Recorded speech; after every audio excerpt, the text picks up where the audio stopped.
네, 안녕하세요, 여러분. 오늘 시간에는 이제 완전 제곱식이 될 조건에 대해서 한번 이야기해 보도록 하겠습니다. 많은 학생들이 완전 제곱식이 뭐냐고 질문을 많이 해요. 근데 완전 제곱식이라는 거는 그냥 간단하게 얘기를 하자면 식이 두 개가 곱해져 있는데 이게 제곱의 형태로 표현될 수 있도록 그 두 식이 똑같아서 완벽하게 제곱의 형태로 표현되는 걸 완전 제곱식이라고 이야기를 합니다.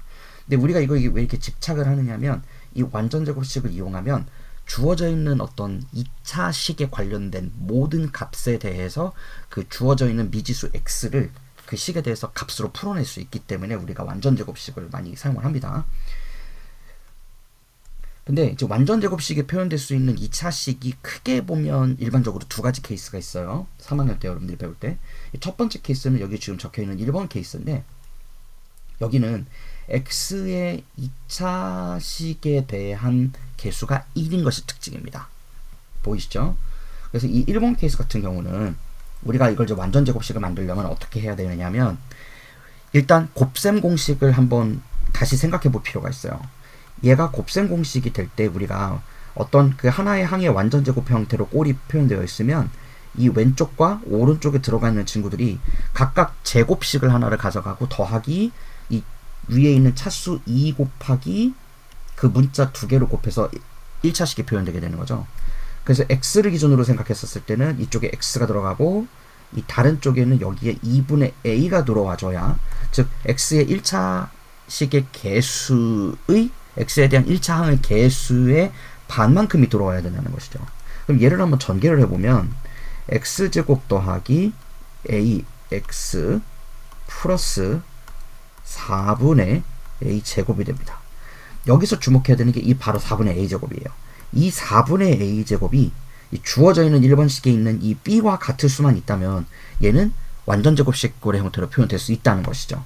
그래서 여기서는 4분의 a제곱이 b와 같다는 게 1번식에서의 완전 제곱식이 될 조건이라고 보면 됩니다. 그 다음에 두 번째 식 같은 경우에는 이 x의 최고차항의 개수가 1이 아닌 다른 문자로 표현되어 있을 경우를 생각해 보자는 거예요. 사실 이 식은 근해 공식을 유도할 때도 사용되는 완전 제곱식 꼴이기도 한데 한번 보도록 합시다. 자, 이번 케이스는 조금 이제 우리가 조심해야 되는 게 뭐냐면 x의 2차 항에 대한 x의 2차식에 대한 개수가 a라는 거죠. 1이 아니에요. 그래서 바로 반의 제곱을 쓸 수는 없어서 1번과 똑같은 꼴로 유도를 해야 되는데 그걸 하기 위해서 분배 법칙을 사용한 인수분해를 써보도록 합시다. 그래서 이렇게 만들어주면 돼요. 얘를 x의 2차 항과 1차 항만 묶어놓고 상수C는 그냥 바깥으로 바로 그냥 내보내주시면 돼요. 그래서 상수항을 여기다가 플러스 c를 써놓고 이제 이 주어진 식이 완전 제곱식으로 표현됐었을 때 같으냐 그걸 보면 되는 겁니다. 그래서 여기서 살펴보면 얘를 이제 아까와 똑같은 방법으로 이제 인수분해를 하는데 여기 이 주어져 있는 a분의 b의 반인 2분의 a분의 b가 들어와야 되는 거고요. 여기서는 그 다음에 이제 이 녀석이 이제 완전 제곱식으로 표현되는 거죠. 자, 근데 이제 문제가 있습니다. 얘가 전개가 될 때 조심해야 되는 게 이 바깥에 있는 a겠죠. 그래서 얘를 전개할 때는 바깥에 a가 곱해진다는 거를 생각하면서 전개하셔야 돼요. 그것만 조심하면 똑같이 얘가 ax 플러스 bx 플러스 c꼴로 나오게 될 텐데 자, 여기는 bx가 나올 거고 여기가 이제 뭐가 바뀌느냐면 여기 지금 상수항이 이 a와 곱해져서 나와야 되는 거죠. 그래서 4a제곱분의 b제곱인 것이 결국에는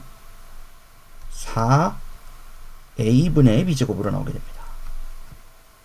자, 요렇게 정리가 되겠죠. 이 4a분의 b제곱이 여기 있는 c와 같아야 되기 때문에 그래서 이렇게 x의 2차 항에 대한 개수가 1이 아닌 경우 이 경우에는 4a분의 b제곱이 이 c와 같아야만 얘가 완전 제곱식으로 표현이 될 수 있겠네 라는 것입니다. 자, 이렇게 두 가지 케이스에 대해서 x의 개수가 1차 항 x의 2차 항에 대한 개수가 1인 경우와 그렇지 않은 경우의 두 가지 케이스로 한번 나눠서 오늘 공부를 해봤습니다.